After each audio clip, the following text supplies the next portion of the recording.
여러분, 한국에서 한때 83만 명이라고 하는 초대형 교회로 성장하고, 지금도 마찬가지지만 전 세계 부동의 1위 교회가 한국에 있습니다.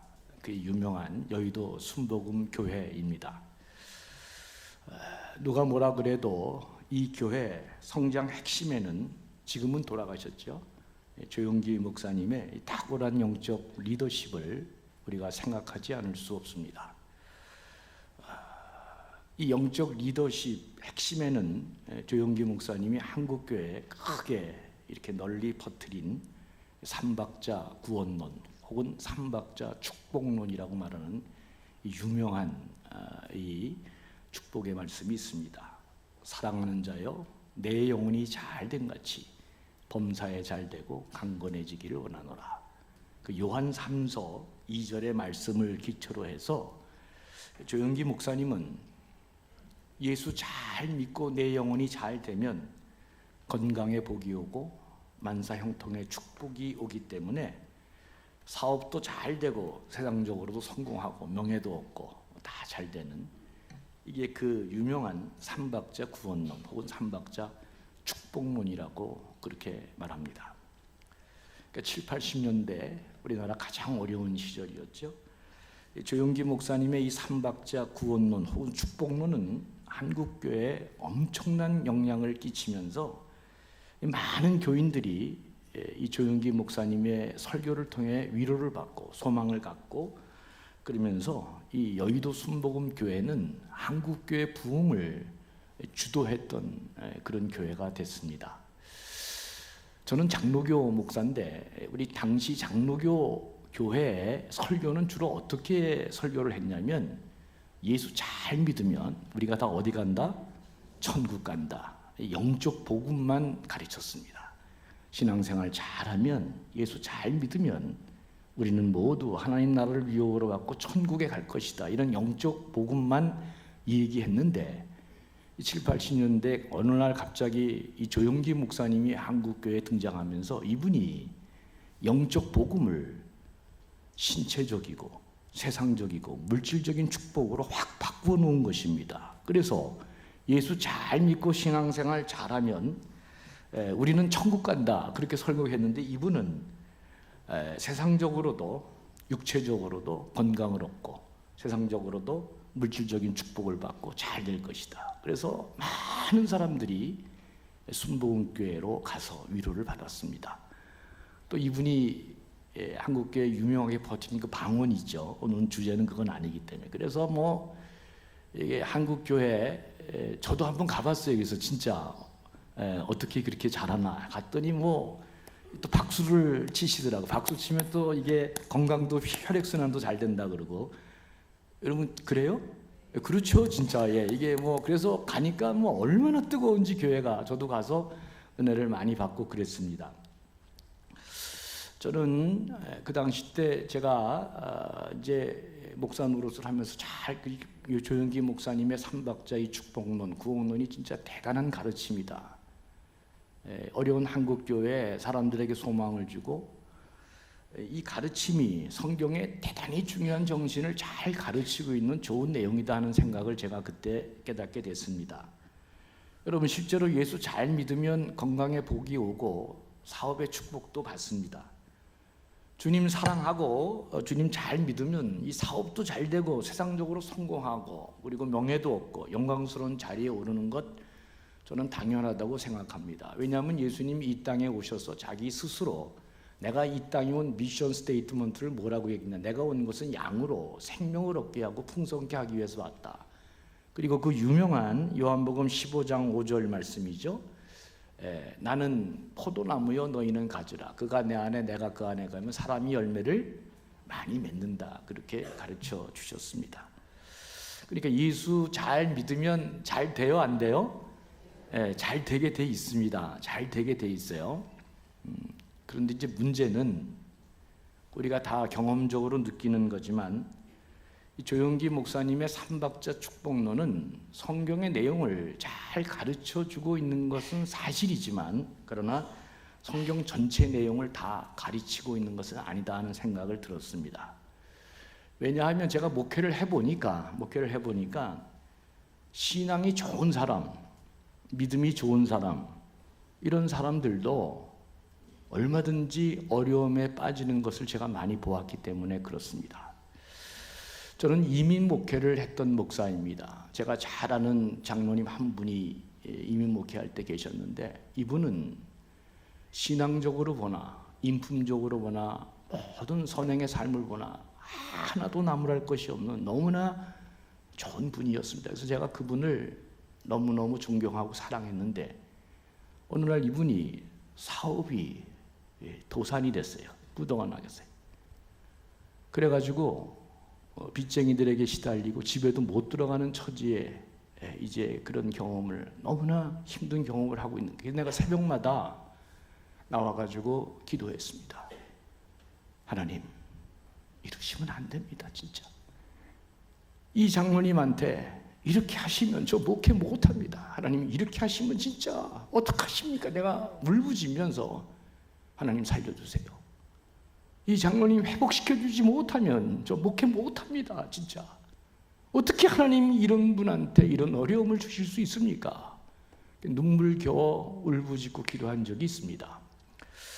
그런가 하면 또 어떤 권사님은 정말 기도를 많이 하시고 교회 성김과 봉사로 귀감이 되시고 예수 잘 믿는 귀한 분인데, 이게 땡스기븐 데이, 그러니까 이제 미국에 이제 추수감사주일 날 전 미국이 다 움직이는데, 그날 자녀들이 와서 어머님께, 어머니 이제 건강 잘 챙겨야 돼 그러면서 종합검진을 받게 했는데, 이게 웬일입니까? 종합검진 받은 날 췌장암 말기가 된 거예요. 이게 발견된 거예요.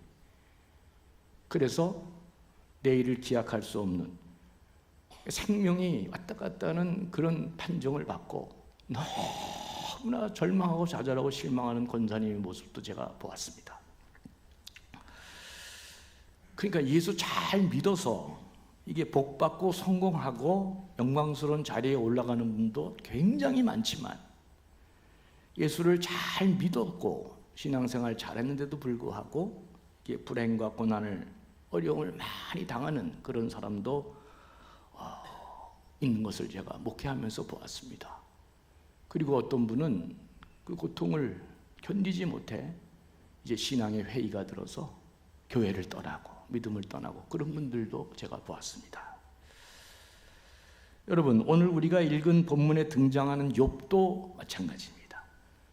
성경은 욥을 가리켜서 동방의 의인이여 순전하고 정직하며 하나님을 진실로 경외한 자다, 그렇게 말하고 있으면서 욥을 가리켜 악에서 떠난 자라고 극찬받았던 그 놀라운 인물이 욥입니다. 그럼에도 불구하고 욥은 전혀 알 수 없는 이유로 인간사 당할 수 있는 모든 고난을 다 당합니다. 먼저는 재산이 다 날아가죠. 양떼, 소떼, 여러 가지 염소떼, 자기 재산이 다 날아갑니다. 두 번째는 아들이 다 죽습니다. 친구들도 다 떠나고. 세 번째는 아내마저도, 부인마저도 떠나갔죠. 성경을 보니까 모든 부귀와 영광이 그에게서 하루아침에 다 사라지고 날아가 버리는 것을 볼 수 있습니다. 유일하게 그를 찾아오는 손님이 하나 있는데, 그게 누구냐면 자기 몸에서 이제 악창이 나니까, 몸에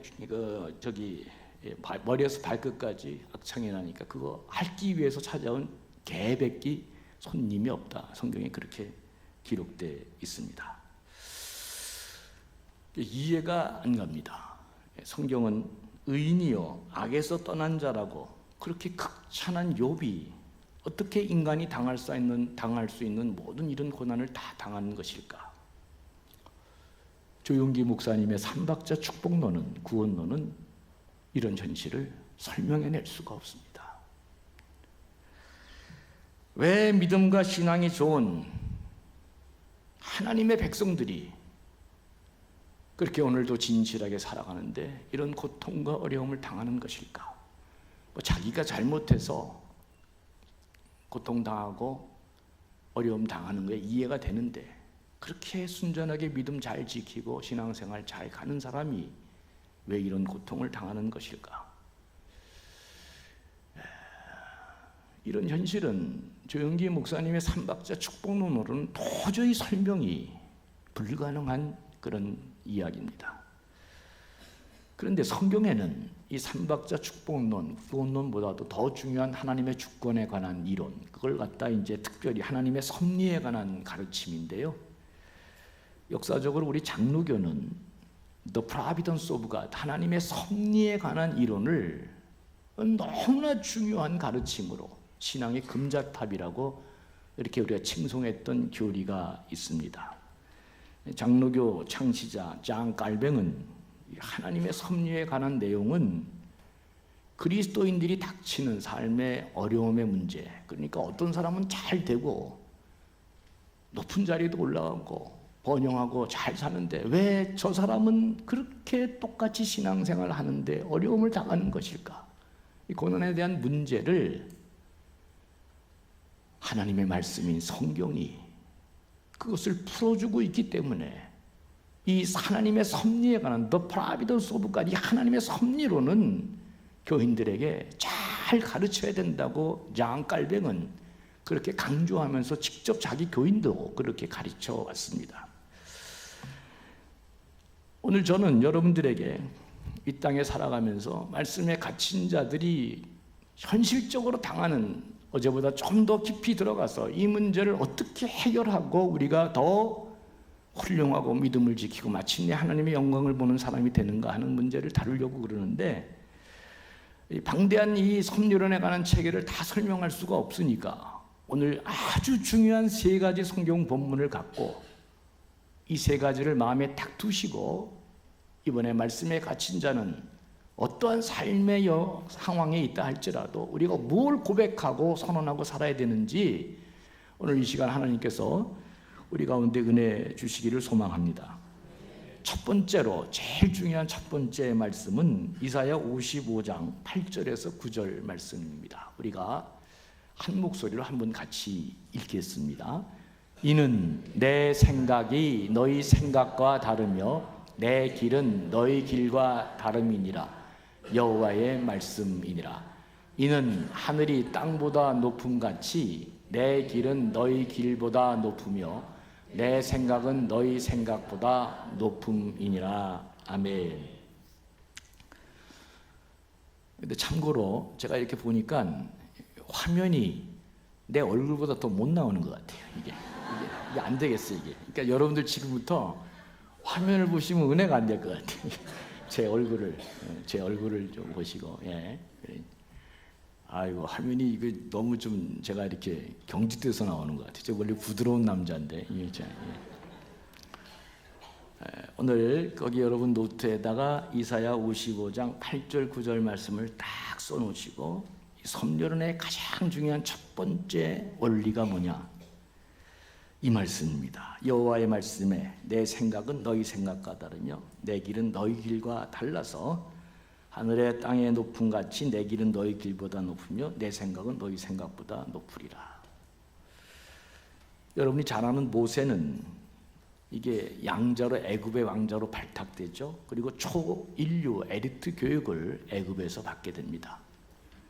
그러나 뜻하지 않는 사건으로 애굽의 병사를 죽이고 광야로 도망하게 되죠. 그 후 모세는 광야에서 40년간 양과 염소를 치면서 아주 비참한 삶을 살게 됩니다. 무려 40년 동안이나. 옛말에 우리나라 말에 그런 말이 있습니다. 보리쌀 3말만 있어도 처가살이 안 한다. 그런 말이 있잖아요. 모세는 40년간 처가살이 했는데 아침에 일찍 일어났을까요? 늦게 일어났을까요? 그거 어떻게 알아요? 이건 성경에 안 써 있어요. 근데 뭐 처가살이 하는데 아침에 늦게까지 잘 수 있겠어요? 장인장모한테 그거 얼마나 그 눈총을 받겠어요? 그러니까 아침에 일찍 일어나서 나갔을 것이고 밤에 일찍 들어왔을까요? 늦게 들어왔을까요? 그 벼룩이 낯짝이 있지 자기가 무슨 수를 일찍 들어오겠어요? 그러니까 다 잘 때쯤에서 들어온 거예요. 그죠? 이 이야기는 성경에 없습니다. 제가 그냥 여러분들에게 상상으로. 그러니까 무려 40년을 집에도 잘 못 들어가기도 어렵고 광야 구석구석 그냥 양염소 똥 치면서 그렇게 40년을 보냈습니다. 그런데 여러분, 이런 삶을 통해 모세는 오늘은 어디 갈까?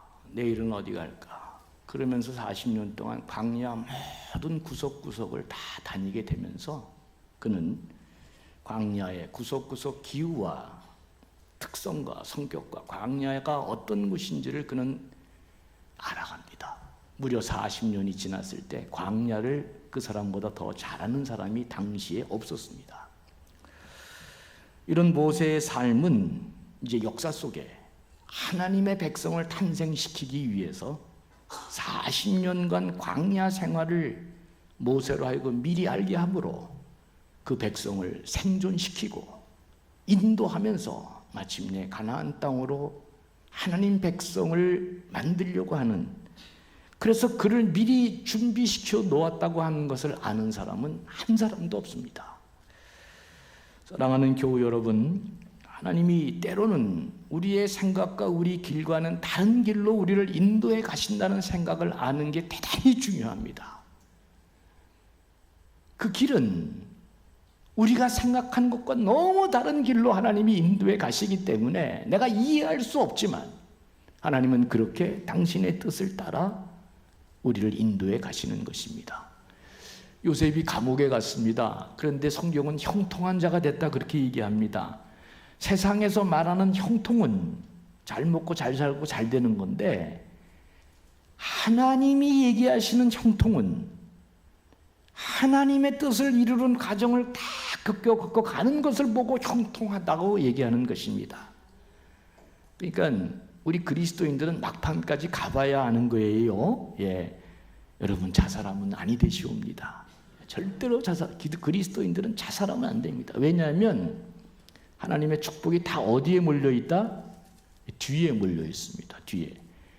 그러니까 성경에서 보면 여러분 보세요. 그 큰 부족장의 아들로 태어나가지고 야곱이라는 사람한테 엄청난 사랑과 축복을 받았는데 보디발의 아내로 보디발의 집에 팔려갔어. 그래도 거기에 형통이라는 단어가 나옵니다. 나는 이런 게 형통이라면 예수 믿어요, 안 믿어요? 그걸 형통이라고 어떻게 얘기합니까? 그래, 애굽의 노예로 팔려가는데 잘 가서 보디발의 집에 갔다. 그게 형통입니까? 말도 안 되는 얘기죠. 말도 안 되는 얘기. 근데 왜 성경은 형통이라고 하느냐? 하나님의 뜻을 이루어가는 과정을 가고 있기 때문에 요셉은 형통한 자라고 얘기하는 것입니다. 예수 그리스도 믿고 하나님 자녀가 된 여러분들은 형통한 자입니까? 아닙니까? 말 안 하기로 작정하셨어요? 여러분들은 다 형통한 자다는 생각을 하나님께서 다 택해 주셨기 때문에 나는 형통한 자다. 그러니까 말씀에 갇힌 자는 이런 고백이, 이런 선언이 우리한테 있어야 되는 것입니다. 여러분, 오늘도 하나님은 내 생각과 너희 생각이 다르며 내 길은 너희 길과 달라서 하늘이 땅보다 높음 같이 내 길은 너희 길보다 높으며 내 생각은 너희 생각보다 높으니라. 이렇게 우리에게 선언해 주고 있는데 우리가 이 말씀을 잘 받지 않고 이 말씀에 갇힌 자가 되지 못합니다. 왜 그럴까? 딱 하나 이유 때문에 그렇습니다. 하나님이 인도하시는 그 길, 하나님이 뜻하신 바로 가는 그 길에 중간에 뭐가 있냐? 고난이 있기 때문에 그렇습니다. 이게 어려운 것입니다. 이게. 그러니까 하나님이 인도해 가시는 그 놀라운 뜻, 놀라운 그 길에는 우리 인간이 생각할 수 없는 고난이 있는 게 고난이 이게. 그러니까 여러분, 이 고난 때문에 사람들이 이 말씀을 잘 안 받는데, 근데 여러분, 고난이 사람을 만들어내고 고난이 다듬어지지 않는 우리 인격을 다듬어주고 이 고난이 큰 사람으로 만들어주는 아주 중요한 계기가 됩니다. 그래서 젊었을 때는 사서도 고생하라, 그런 말이 우리에게 인용되는 것입니다. 제가 동양 사상 중에 맹자가 쓴 고자편을 읽어보는데 거기 똑같이 성경 버전하고 똑같아요. 거기에 이런 말이 있습니다. 하늘은 장차 어떤 사람에게 대임을 맡기기 위해서는 먼저 그 사람 마음을 괴롭히고 그리고 그 육체를 수고롭게 하고 생활을 궁핍하게 해서 또 주위에 많은 사람들이 그를 괴롭게 해서 많은 시련을 겪게 한다. 그래서 마침내 분발하는 정신과 인내하는 힘을 기르게 해서 어떠한 고난에도 이겨내고 어떠한 어려운 일도 과감하게 수행할 수 있도록 그 사람을 만들어간다, 이렇게 기록되어 있더라고요. 그러니까 동양 사상도 하늘은 장차, 하늘을 갖다 하나님으로 바꾸면 다 성경 버전하고 똑같은 얘기입니다. 그러니까 사람은 뭐를 통해서 성장한다? 고난을 통해서 성장. 그러니까 하나님이 사람을, 우리를 하나님이 원하는 사람으로 만들고 쓰시기 위해서 반드시 우리 가운데 뭐를 준다? 고난을 주신다는 사실을 꼭 기억하는 게 중요합니다. 하나님은 침묵하고 있는 게 아니라 고난을 통해 우리 길과는 다른, 우리 생각과는 다른 더 크고 높은 길로 우리를 인도하고 가신다는 생각을 가져야 됩니다. 왜 저 사람은 저렇게 잘 되는데 나는 왜 안 될까? 하나님의 생각이 그분한테 뜻과 길이 다른 길로 인도하고 있기 때문에 그렇다는 생각을, 이 성경이 하나님이 우리에게 가르쳐 주시는 이야기입니다. 사람이 하는 얘기가 아니고 이게 하나님의 섭리 가운데 우리를 그렇게 인도해 가신다는 아주 귀한 고백입니다. 둘째로, 거기다 딱 적으셔야죠. 둘째로 창세기 50장 20절 말씀입니다. 이 말씀도 굉장히 중요한 말씀. 그러니까 이제 섭리론을 이해할 때 성경에 나오는 두 번째 놓치지 말아야 될 이 가르침이 50장 20절인데 거기 뭐라고 되어 있는지, 요셉이 말하는 장면이죠. 당신들은 나를 해하려 하였으나 하나님은 그것을 선으로 바꾸사 오늘과 같이 많은 백성의 생명을 구원하게 하시려 하셨다, 이렇게 되어 있습니다.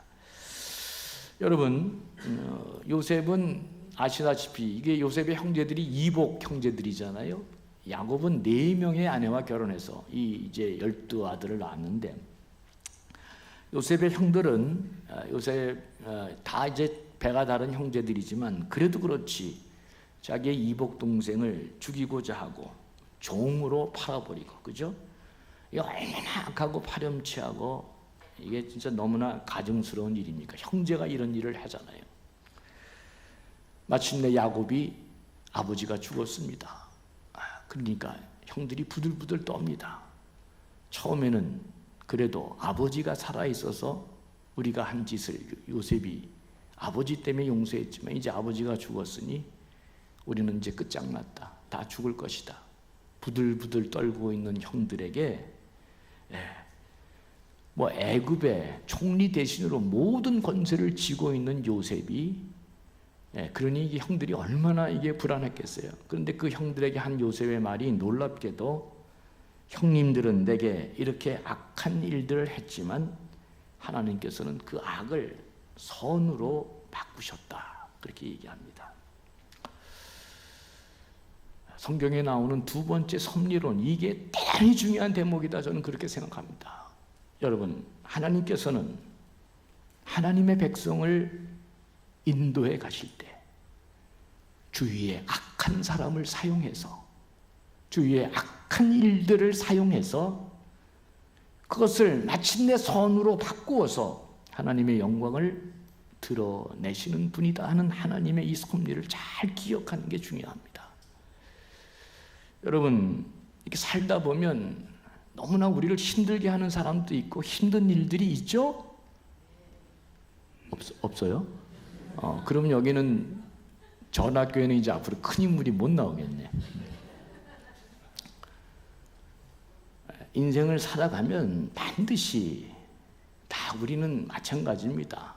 우리가 다 다르기 때문에 힘들게 하는 사람, 또 어려운 일이 있기 마련인데, 근데 하나님이 택한 하나님의 백성들에게는 어떻게 한다? 이런 악한 사람, 악한 일들마저도 사용해서 그것을 선으로 바꿔 마침내 하나님의 영광을 드러내게 한다. 굉장한 말씀이 아닐 수 없습니다. 다윗 이야기, 성경에 나와 있는 모든 이야기가 다 그런 이야기죠. 다윗은 블레셋 사람들에 의해서 이제 골리앗이라는 장군이 밀고 들어와 가지고 이스라엘 전체가 풍전등화의 위기에 몰렸습니다. 그때 아시는 것처럼 물맷돌 하나 들고 나와서 나라를 구해내잖아요. 백성들이 뭐라 그래요? 사울은 천천히요, 다윗은 만만이다, 이렇게 얘기합니다. 다윗이 그만큼 훌륭하다, 이제 그 얘기잖아요. 그런데 이것이, 이 구호가 당시 사울 왕에게는 그 마음을 격동시키는 말이 됐습니다. 그래서 평생 사울은 시기와 미움과 증오와 질투로 다윗을, 자기 나중에 사위인데도 다윗을 죽이는 일에 생명을 겁니다.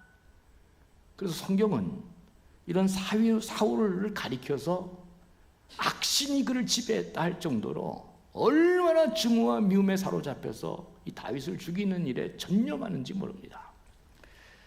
그 다윗이 요나단에게, 그 사울의 아들이잖아요, 요나단에게 사무엘상 20장 3절 거기 하반절에 보면 이렇게 말합니다. 진실로 여호와의 살아계심과 내 생명을 두고 맹세하노니 나와 죽음 사이는 한 걸음뿐이니라.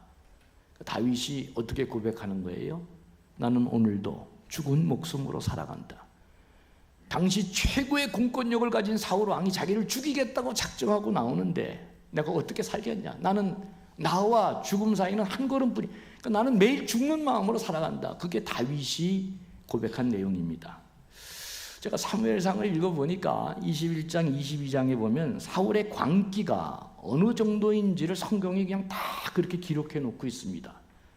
살기 등등한 사울 왕을 피해서 다윗이 높지방으로 도망갑니다. 그런데 정신없이 도망쳤기 때문에 굶주린 이 다윗과 그 부하들이 허기에 지친 나머지 높지방에 갔는데 그 제사장, 여러분 아시는 아히멜렉에게, 제사장님, 제가 갑자기 나와서 그러는데 먹을 것 좀 있으면 주세요. 예, 먹을 것 좀 주십시오. 그러자 이 아히멜렉 제사장이 아무것도 모르고 진설병, 거기 제사진에다 물려놓은 그 진설병을, 그 빵을 다윗에게 주잖아요. 그런데 이 소식이 누구에게 전해져요? 사울 왕에게 전해집니다. 아무것도 모르고 배고파하는 다윗과 그 사람들에게 빵 하나 줬다는 이유로 광기 들린 사울은 군사들을 몰고 와서 그 높지방에 있는 제사장 85명과 그리고 남녀아이 젖먹이들까지 다 도륙을 내버립니다. 여러분, 상황이 이렇게 되면 다윗을 도울 사람이 있을까요, 없을까요? 그러니까 사울의 광기가 다윗에게 빵 하나 줬다는 이유로 그 높지방에 가서 제사장 85명의 목을 다 쳐버리고 젖먹이까지 다 죽이는 이런 광기가 드러나는 장면이 나옵니다. 그러니까 사울과 다윗, 세상 천지에 이런 참혹한 관계는 없습니다. 진짜 이거 내가 이 다윗이 안 돌고 살은 게 진짜 이해가 안 돼. 이 정도면 다 돌아야 되지 않아요? 자살하든지, 그지? 뭐 이게 진짜 보통 일이 아니구나. 사울은 이렇게 평생 다윗을 죽이는 관계로 이제 살게 됩니다. 특별히 사무엘상 21장에 보면 이 다윗이 도망가다가 나중에는 이웃 나라 블레셋 그 아기스 왕에게 가는 기사가 기록되어 있습니다. 그래서 피하다 그 다메 나라 땅 블레셋 아기스 왕 앞에 딱 갔는데 이게 재수가 없을래니까, 그래서 내가 그때 알았어요. 야, 사람이 불행에 빠지면 이게 곱배기로 같이 오는구나. 이게 진짜 정신 바짝 차려야 됐다, 어려울수록. 그런 생각도 하는데, 거기 딱 갔는데요, 남의 나라 땅에 가면 좀 살 수 있겠다 했는데 거기 딱 가니까 옛날에 자기가 골리앗을 죽였던 것을 본 그 사람이 있는 거야.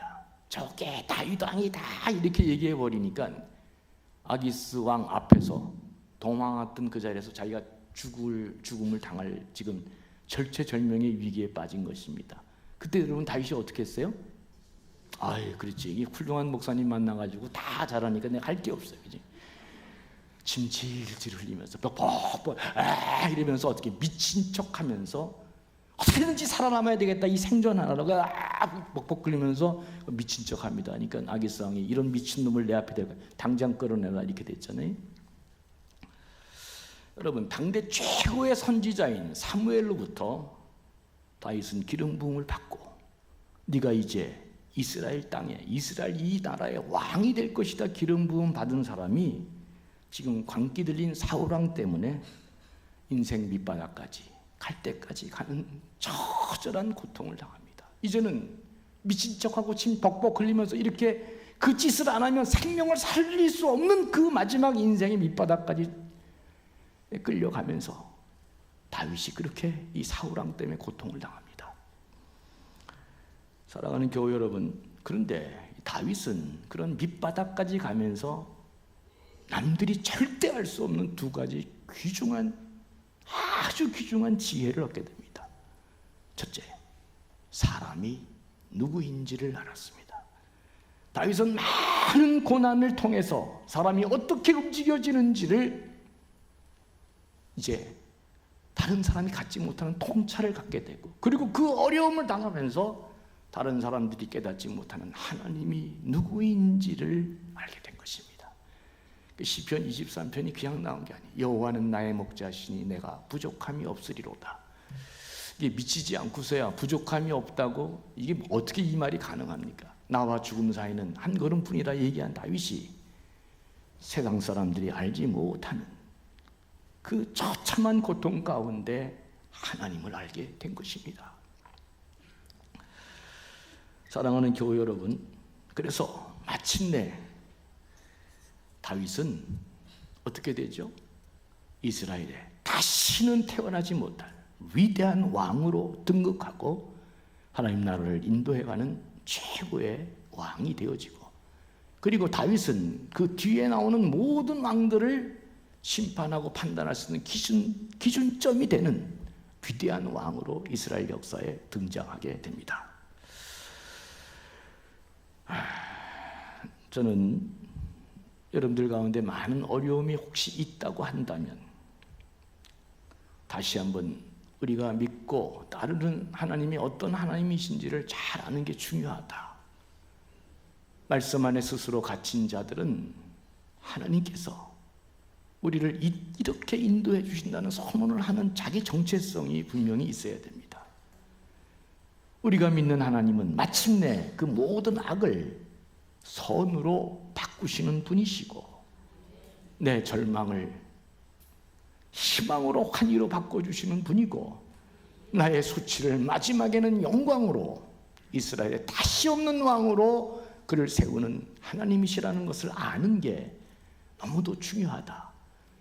그러니까 두 번째 얘기합니다. 자살하시면 아니 되시옵니다. 예. 이걸 분명히 믿고 사는 것이 우리 그리스도인의 자존감이고 정체감이라는 사실을 잊지 말기를 바랍니다.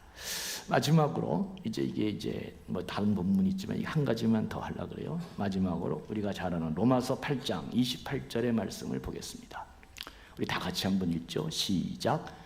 우리가 알거니와 하나님을 사랑하는 자 곧 그의 뜻대로 부르심을 입은 자들에게는 모든 것이 합력하여 선을 이루느니라 그랬습니다.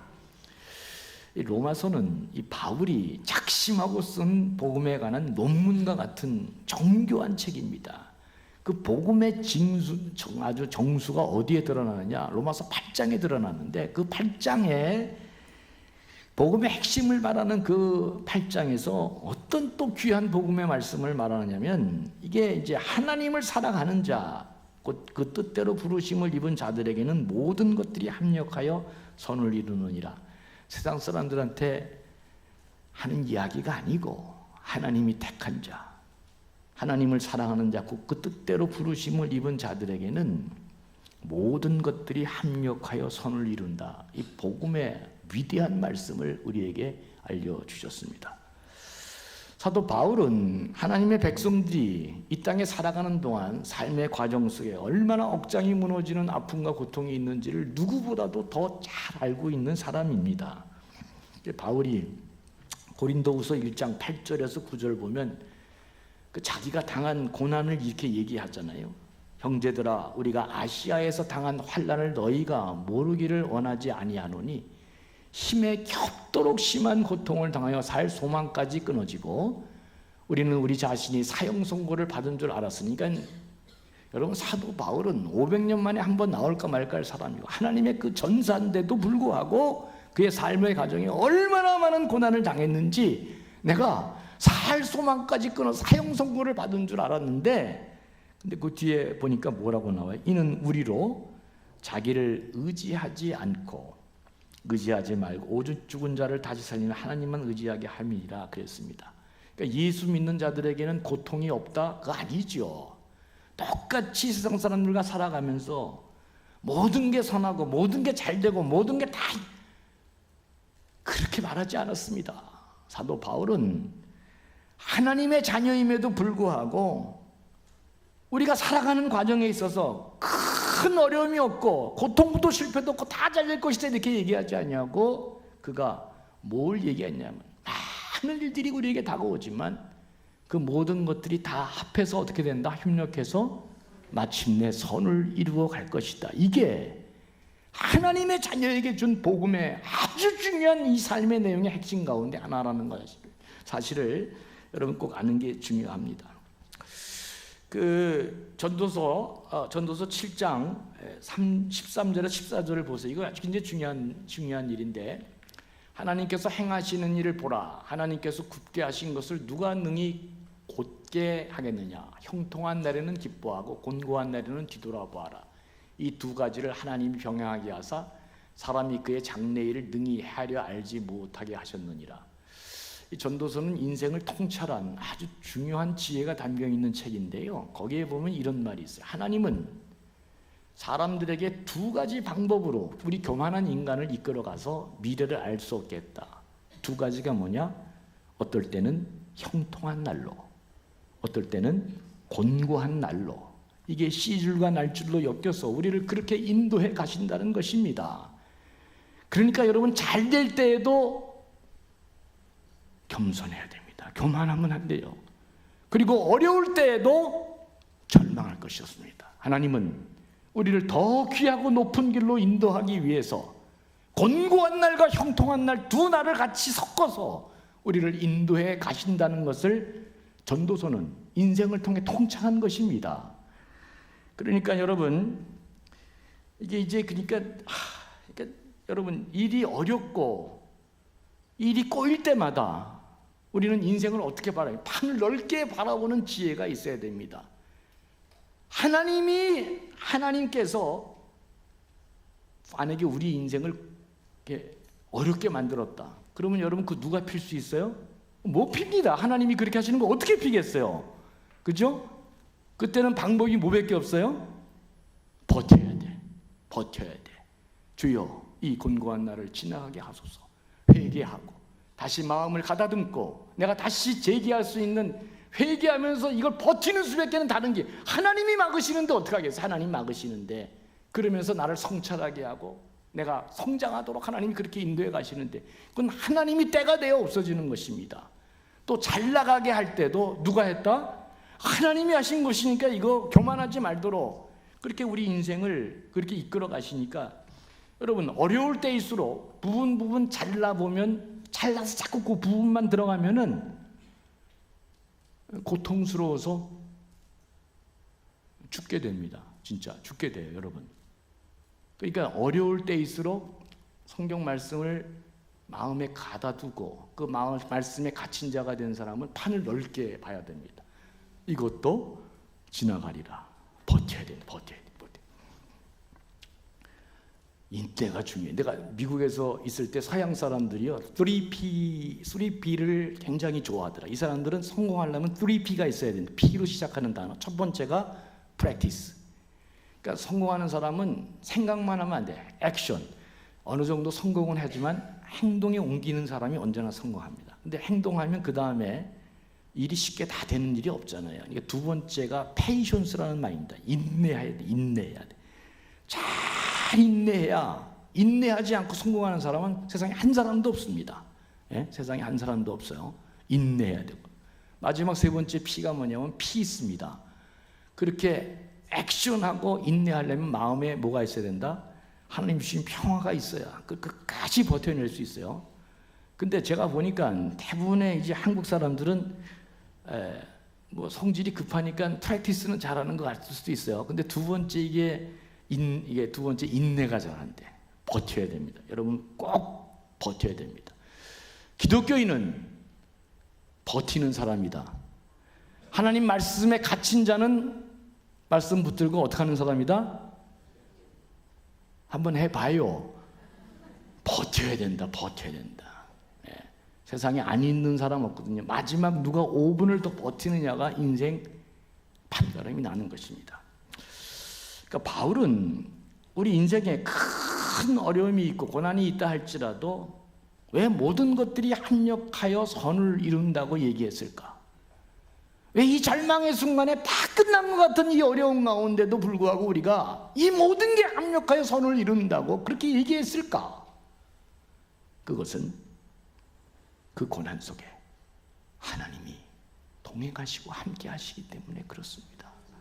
그 고난 속에 우리를 다시 새롭게 빚어가고 만들어 가시는 하나님의 그 고난이 그 안에 하나님이 함께 하시기 때문에 마침내 합력해서 하나님이 선을 이루어 가시는 것을 바울이 깨닫고 이 놀라운 계시를 우리에게 알려준 것입니다. 그러니까 우리 그리스도인들은 언제나 뭘 마음에 두고 살아야 되냐면 막판 뒤집기가 있다.